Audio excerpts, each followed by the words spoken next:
নমস্কার বন্ধুরা, ঐশীস কিচেনে সবাইকে জানাই স্বাগত। আজও আমি একটা নতুন রেসিপি নিয়ে চলে এসেছি। আজ আমি দেখাবো ফুলো কলা বাটা।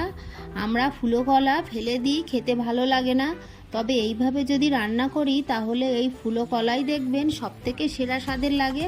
তাহলে দেখুন আমি রেসিপিটা কিভাবে করি। আমার এই রেসিপিটা ভালো লাগলে প্লিজ আমার চ্যানেলটিকে সাবস্ক্রাইব করে আমার পাশে থাকবেন। তাহলে দেখুন আমি রেসিপিটা কিভাবে করি। আমি আগে থেকেই গ্যাসে কড়া বসিয়ে দিয়ে এর মধ্যে দিয়ে দিয়েছি জল। এবার কেটে রাখা কলা দিয়ে দেব। ছোট ছোট করে আমি পিস করে নিয়েছি ফুলো কলা। আর এই কলার বোটার যে অংশটা থাকে সেটাকে আমি ফেলে দিয়েছি। এটা ডয়রা কলা আছে, আর আপনারা যদি কাঁচকলা থাকে তাহলে সেটা দিয়েও করতে পারেন। তবে কাঁচকলা আর ডয়রা কলা এই দুটো কলার মধ্যে যে কোনো দিয়েই করতে পারবেন। লবণ দিয়ে দিলাম আর দিয়ে দিলাম হলুদ, দিয়ে ভালো করে মিশিয়ে নেব। মিশিয়ে নিয়ে ঢাকা চাপা দিয়ে এটাকে আমি সিদ্ধ করে নেব। দেখুন কলার যে বোটার অংশটা আছে সেটাকে আমি ফেলে দিলাম।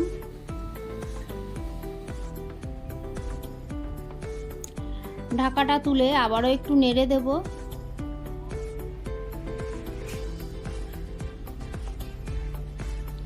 হলুদ দিয়ে কলা সেদ্ধ করলে কালো হয় না। দেখুন সিদ্ধ হয়ে গেছে, আমি খুন্তি দিয়ে চেপে দেখলাম। এবার এটাকে নামিয়ে আমি জল ঝরিয়ে নেব। জল ঝরিয়ে নিয়ে ঠান্ডা করে নেব। দেখুন একটা মিক্সার জার নিয়েছি আর এটাকে আমি জল ঝরিয়ে ঠান্ডা করে নিয়েছি। সবগুলো দিয়ে দেব।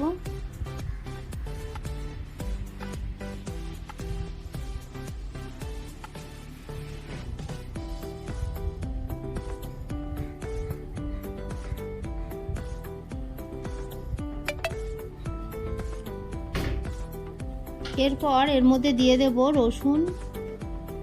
রসুনটাকে খোসা আমি ছাড়িয়ে নিয়েছি। দিয়ে দেব কাঁচা লঙ্কা। রসুন আর ঝালটা আপনারা আপনাদের স্বাদ মতো দেবেন। দিয়ে মিক্সিতে একটা মিহি পেস্ট আমি করে নেব। দেখুন মিক্সিতে আমি পেস্ট করে নিয়েছি। এবার গ্যাসে কড়া বসিয়ে দিয়ে সর্ষের তেল দিলাম। তেলটাকে গরম করে নেব। তেলটা গরম হয়ে গেছে। এবার এর মধ্যে আগে থেকে নুন হলুদ মাখিয়ে রাখা চিংড়ি মাছ দেব। মাছগুলোকে আমি ছোট ছোট করে কেটে নিয়েছি। আপনারা চাইলে গোটা রাখবেন বা মাছটাকে ভেজে আপনারা যদি কলাটা যখন আমি পেস্ট করেছি তার মধ্যে দিয়ে দেন তাহলেও কিন্তু খেতে ভালো লাগবে।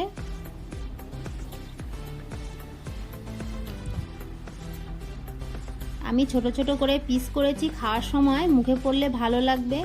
আর দেখুন কয়েকটা বড় বড় আছে, ওগুলোকে আমি গার্নিশ করার জন্য রেখেছি।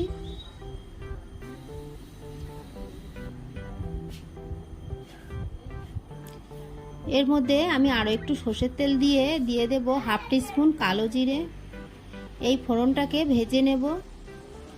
এরপর এর মধ্যে দিয়ে দেব গোটা শুকনো লঙ্কা। শুকনো লঙ্কাটাকে ভালো করে নেড়ে চেড়ে নেব। যে কোনো ভর্তায় শুকনো লঙ্কার ফ্লেভারটা কিন্তু ভালো লাগে। আপনারা অবশ্যই শুকনো লঙ্কা দেবেন, তবে ঝালটা যতটা খান সেই মতোই দেবেন। ফোড়নটাকে আমি ভেজে নিয়েছি। এবার বেটে রাখা কলাটা দিয়ে দেব।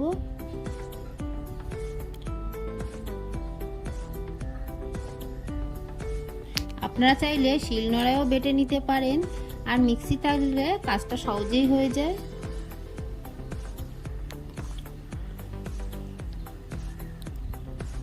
সব কলার পেস্টটা আমি দিয়ে দিলাম। এবার এটাকে ভালো করে নেড়ে নেব। এর মধ্যে আমি স্বাদ মতো লবণ দিয়ে দেব আর দিয়ে দেব হলুদ গুঁড়ো। আমি মিক্সার জারটা একটু ধুয়ে এর মধ্যে দিয়ে দিলাম। দিয়ে লবণ হলুদ দিয়ে দেব। এবার ভালো করে নেড়ে চেড়ে আমি যে জলটা দিয়েছি এটাকে শুকিয়ে নেব।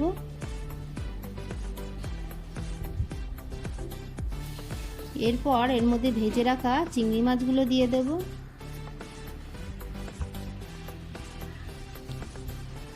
দিয়ে ভালো করে মিশিয়ে বেশ কিছুক্ষণ নেড়ে নেব।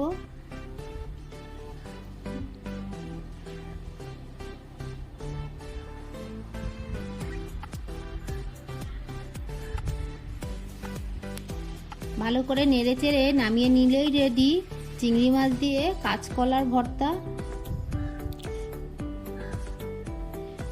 নামানোর আগে একটু সর্ষের তেল দিয়ে নামিয়ে দেব। যে কোনো ভর্তায় কিন্তু সর্ষের তেল দিলেই ভালো লাগে।